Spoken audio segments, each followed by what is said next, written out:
So hi guys, ఎలా ఉన్నారు మీరంతా? హోప్ అందరూ బాగానే ఉంటారు, బాగానే ఉండాలని కోరుకున్నాను. సో గైస్, న్యూస్కి వెళ్ళే ముందు ఒక ఇంపార్టెంట్ అప్డేట్ అండి. సో ఇతను తెలుసా? ఇతను ఇన్ఫోసిస్ కోపౌండర్ అయిన నారాయణమూర్తి గారు. సో ఇతను మనవడికి గిఫ్ట్ ఇచ్చారండి. స్టాక్స్లో కొన్ని 15 లక్షల షేర్లను గిఫ్ట్గా ఇచ్చారు.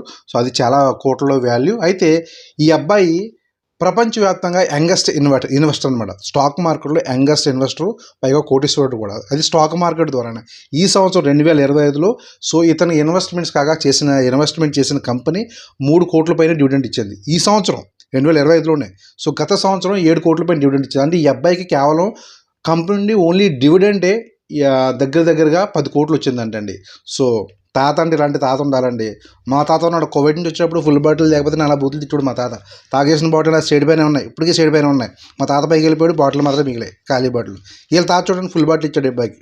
మా తాత ఖాళీ బాటిల్ ఇచ్చాడు. మీ తాత మీకు ఏమైనా ఇచ్చాడా? కామెంట్ చేయండి. సో తర్వాత డివిడెంట్ అంటే మనం ఏదైనా కంపెనీలో ఇన్వెస్ట్ చేసామనుకోండి, ఆ కంపెనీకి లాభాలు వస్తే ఆ వచ్చిన లాభాలను షేర్ హోల్డర్ పంచుతారనమాట. ఎవరికి ఎక్కువ షేర్లు ఉంటే వాళ్ళకి ఎక్కువ డివిడెంట్ వస్తుంది. సో మాకు డివిడెంట్ వస్తాయి, కానీ ఇంత కాదులేండి, కోట్లో కాదు, సో వేలలో వస్తాయి మాకైతే. సో కోవిడ్ విషయానికి వెళ్తే టెంపరేచరు 50 డిగ్రీ వరకు పెరిగే అవకాశం ఉంది. గాలులు వీస్తాయి, డస్ట్ ఎక్కువగా ఉంటుందని చెప్పి వాతావరణ శాఖ అధికారులు తెలియజేశారు. సో నెక్స్ట్, సభాశాలంలో ఒక కొడుకు, డ్రగ్స్కి అలవాటు పడిన ఒక కొడుకు తల్లిని చంపేశాడండి. కువైతీ వ్యక్తి. ఆ అబ్బాయి వయసు 28 సంవత్సరాలు. డ్రగ్స్ భారీగా అలవాటు అయిపోయి మరి ఆ తల్లి ఏం వారించిందో అబ్బాయిని, కానీ సో తల్లిని చంపేశాడంట. సో నెక్స్ట్, మసిల్లా బిక్స్లో ఒక వ్యక్తి చనిపోయాడు.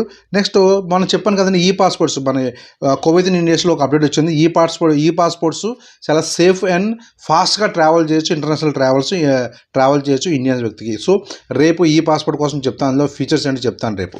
ఓకే, చదువు విషయానికి వెళ్తే ఒక వ్యక్తి 2 సంవత్సరాల తర్వాత సెలవుకి వచ్చాడండి. రూమ్మేట్ ఒక పార్సల్ ఇచ్చాడు. సో అయితే ఆ ఎయిర్పోర్ట్లో అతను పట్టుకున్నారు. ఆ పార్సల్లో సౌదీ రియాలు చాలా ఉండగా చుట్టే సౌదీ రియాలు ఉన్నాయంటండి. సో ఎవరైనా పార్సల్ ఇస్తే రూమ్మేట్స్ చెక్ చేసుకోండి.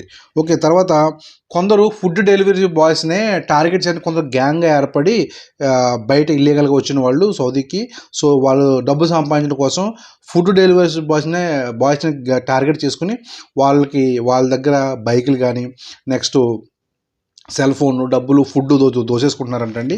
సో ఫుడ్ డెలివరీ చేసే బాయ్స్ ఎవరైతే ఉన్నారో జాగ్రత్తగా ఉండండి. నెక్స్ట్, సౌదీలో ఇప్పుడు ఈ సిమ్స్ డిజిటల్గానే వాటిని యాక్టివేట్ చేస్తున్నారంట, కానీ లైసెన్స్ పొందిన సంస్థలు మాత్రమే చేస్తాయి. సో నెక్స్ట్, సౌదీ వారిని రిక్వెస్ట్ చేస్తున్నారు. ఎవరు రిక్వెస్ట్ చేస్తున్నారంటే పాకిస్తానీ వాళ్ళు. ఇండియాకి పాకిస్తాన్ ఉన్న గొడవలను బాబు తగ్గించే ఏదో చేయండి అయ్యా స్వామి అని చెప్పి పాకిస్తాన్ వాళ్ళు సౌదీ వాళ్ళని రిక్వెస్ట్ చేస్తున్నారు. సౌదీ మధ్యవర్తంగా ఉండి ఇండియా పాకిస్తాన్ మధ్య గొడవలు లేకుండా కంట్రోల్ చేయమని చెప్పి. సో ఎందుకంటే పాకిస్తాన్ వాళ్ళకి ప్రాబ్లమ్ స్టార్ట్, ఎకానమీ చాలా ప్రాబ్లం వచ్చేసింది. సో ఏ దేశం కూడా పాకిస్తాన్లో ఇన్వెస్ట్ చేయదు. దేశం ఫ్లైట్లు రావు, పర్యాటకం టెర్రరిస్ట్ కంట్రీని ముద్రపడిపోయింది. ఎవరు టూర్లు కూడా రారు పాకిస్తాన్కి. సో చాలా ప్రమాదం పొజిషన్ ఉంది పాకిస్తాన్. నెక్స్ట్, యూఏ విషయానికి వెళ్దాం. యూఏలో ఉన్న మన తెలుగు మిత్రులు ఎవరైతే ఉన్నారో సో జాగ్రత్తగా వినండి. మద్యం సేకరిస్తున్న ఒకే కంపెనీలో 6గురిని అరెస్ట్ చేశారు అధికారులు. వాళ్ళని డిపోర్ట్ కూడా చేసే ఏర్పాట్లు చేస్తున్నారు. సో చాలామంది డిపోర్ట్ చేశారు. తమిళ వాళ్ళని, కేరళ వాళ్ళని, యూపీ, బీహార్ వాళ్ళని చాలామంది డిపోర్ట్ చేశారని. మద్యం తీసుకుని తాగే వాళ్ళని, మద్యం కొనుక్కున్న వాళ్ళు, అమ్మే వాళ్ళు లెక్క వేరు వదిలేయండి. సో తాగే వాళ్ళని కూడా డిపోర్ట్ చేస్తున్నారు. సో ఇదండి సంగతి. మద్యం బాటిల్ తీసిన ఎక్కడన్నా పట్టుకున్న డిపోర్ట్ చేసేస్తారు. తర్వాత వర్షాలు పడుతున్నాయి యూఏలో కొన్ని ఏరియాలని చెప్పి వార్తలు వచ్చాయి. సో మీరున్న ఏరియాలో వర్షాలు పడుతున్నాయి, కొంచెం కామెంట్ చేయండి. తర్వాత కోర్టు వారు ఒక మహిళకి పెద్ద జలకి ఇచ్చారండి. అదేంటంటే కట్నాలు రివర్స్ కదా గల్ఫ్ దేశాల్లో, అబ్బాయిలు అమ్మాయిలకి ఇవ్వాలి. అయితే ఒక అబ్బాయికి పెళ్ళయింది. ఆ అమ్మాయికి 1,00,000 దిరమ్స్ ఇచ్చాడు ముందు ఖర్చులకి. తర్వాత కట్నంగా 30,000 దిరమ్స్ ఇచ్చాడు. లేదా బట్టలకు ఒక 20,000 దిరమ్స్ ఇచ్చాడు. అయితే మొత్తానికి గొడవ అయింది. ఆ అబ్బాయిని విడిపోయిన తర్వాత డబ్బులు కావాలని చెప్పి 50,000 దిరమ్స్ తీసుకుందంట. అయినా టార్చర్ చేస్తుందంట ఈ అమ్మాయి. అది బాగా తట్టుకోలేక ఇతను కోర్టుకి వెళ్తే కోర్టు వాళ్ళు 50,000 దిరమ్స్ విడిపోయిన తర్వాత తీసుకున్న డబ్బులు తిరిగి ఇవ్వాలని చెప్పి కోర్టు వాళ్ళు తీర్పునిచ్చారు. కట్నాలు ఇంతంత కట్నాలా గల్ఫ్ దేశాల్లో బాబు? మన ఇండియాలో కూడా కట్నాలు రివర్స్ అయిపోవాలని కోరుకుంటున్నాను బాబు నేను. సో నేను సేఫ్ అయిపోతాను. సో వామన్ విషయానికి వెళ్తే 23వ తారీఖున ఫ్రైడే రోజున ఎన్టీఆర్ ట్రస్ట్ వారి ఆధ్వర్యంలో బ్లడ్ డొనేషన్ డ్రైవ్ ఏర్పాటు చేయనున్నారు. వివరాలు మీకు డిస్ప్లే అవుతున్నాయి, చూసుకోండి. సో తర్వాత 20,000కు పైగా మద్యం బాటిల్ కలిగిన కొందరు వ్యక్తులను అరెస్ట్ చేశారు అధికారులు. సో ఆ 3 సంవత్సరాలు జైలు శిక్ష విధించారు. తర్వాత 24 గంటలు లేదా 48 గంటల్లో వాతావరణంలో మార్పులు వస్తాయని చెప్పి అధికారులు తెలియజేశారు. అరేబియన్ సీ కొంచెం రఫ్గా ఏర్పడే అవకాశం ఉందని చెప్పి అధికారులు వాతావరణ శాఖ వారు తెలియజేశారు. బెహ్రెన్ విషయానికి వెళ్తే హెచ్ఎం కింగ్ గారు ఈ యొక్క విదేశీ పర్యటన సక్సెస్ అయిందండి.